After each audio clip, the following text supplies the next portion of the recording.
Everyone loves a good comeback story until it's their turn to make it happen. अब तक नए साल का एक हफ्ता भी बीत चुका होगा while I upload this video and celebration से लेकर नए साल की गोल्स की लिस्ट भी बन ही चुकी होगी जो शायद ही कभी पूरी हो। ऐसे ही जनवरी को सपने दिखाने का महीना नहीं कहते हैं। जैसे जनवरी सपने दिखाता है वैसे दिसंबर हकीकत। जनवरी अच्छे से चालू भी नहीं हुआ है पर लोग रुक चुके हैं। क्यों रुक चुके हैं? Are they waiting for the perfect time or the perfect conditions to start? Well, I'll ask you कि क्या है ये स्टार्ट करने की परफेक्ट कंडीशन? क्या हमें वैलिडेशन चाहिए और लोगों से कि हम ये करने जा रहे हैं, वो करने जा रहे हैं, while actually में not doing the thing we said we will do? The perfect condition to start is to just start.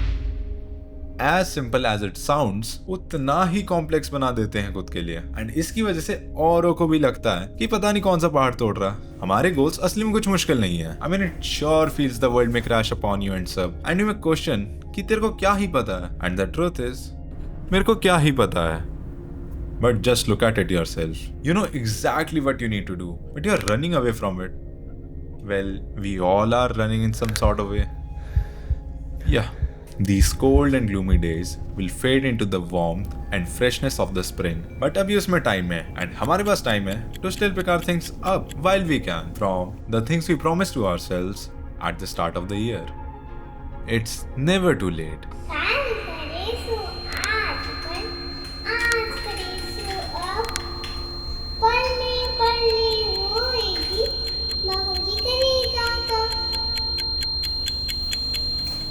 Yes, we are facing the consequences of the decisions we chose. But this is where the winter arc comes into our story. अगर सही में कुछ करना चाहते हो ना, तो हमें किसी चीज का इंतजार नहीं करना, चाहे वो नया साल हो या कुछ भी.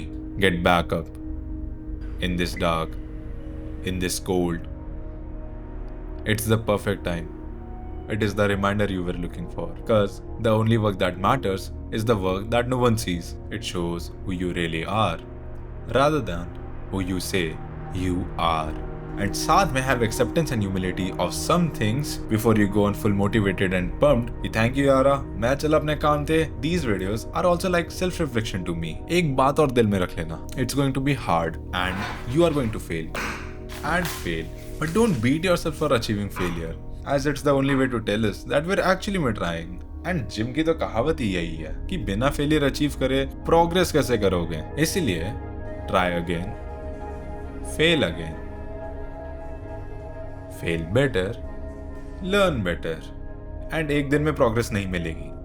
It will take time and a lot of time, but इतना sure है कि जब तक we are walking the walk, we will reach there. And अब भी अगर मन में ऐसा लग रहा कि why should I start अभी? I can make new goals later down the line and celebrate this new year. I mean, choice is yours. But why not see how much can you work? How much can you fail? And how much can you endure? Why not see how much can you achieve? How much can you prove to yourself? इससे मेरे को एक story भी याद है that you guys will enjoy.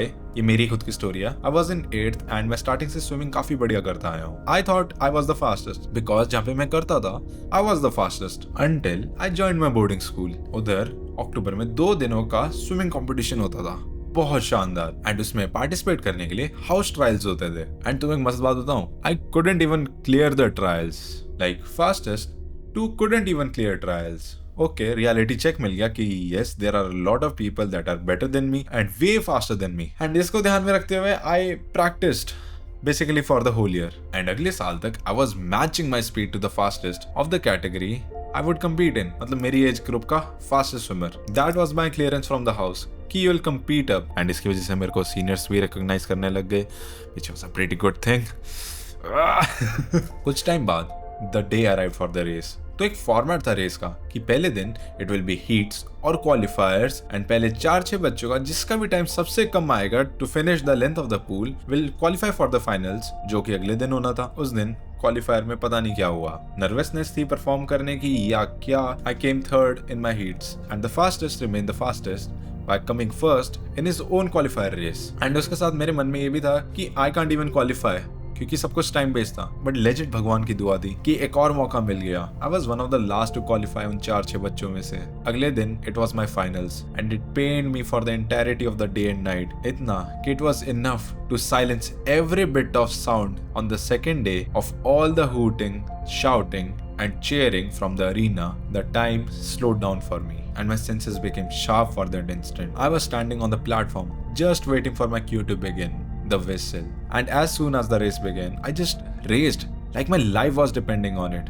I entered a flow state and pushed as hard as I can. Finish line तक आते आते I blacked out with my efforts. But इतना पता था कि finish line से पहले हाथ पैर नहीं रुकने चाहिए, चाहे कुछ भी हो जाए। मेरे को याद भी नहीं when I touched the finish line. But जैसे I felt contact with the other end, I came out to see who won. मैं अपने दोस्तों को खुशी से पागल होते देख रहा था। उनकी आवाज तो सुनाई नहीं दे रही थी because of all the shouting that was happening. But उनके हाथ से बना वो gesture मेरे फर्स्ट आने का gave me all the खुशी that I could ask for. अगर आप पहले जीतते हैं और फिर हारते हैं तो आपकी हार याद रहेगी, लेकिन हार के जीतते हैं तो आपकी जीत याद रहेगी. After all, history only remembers how you finished.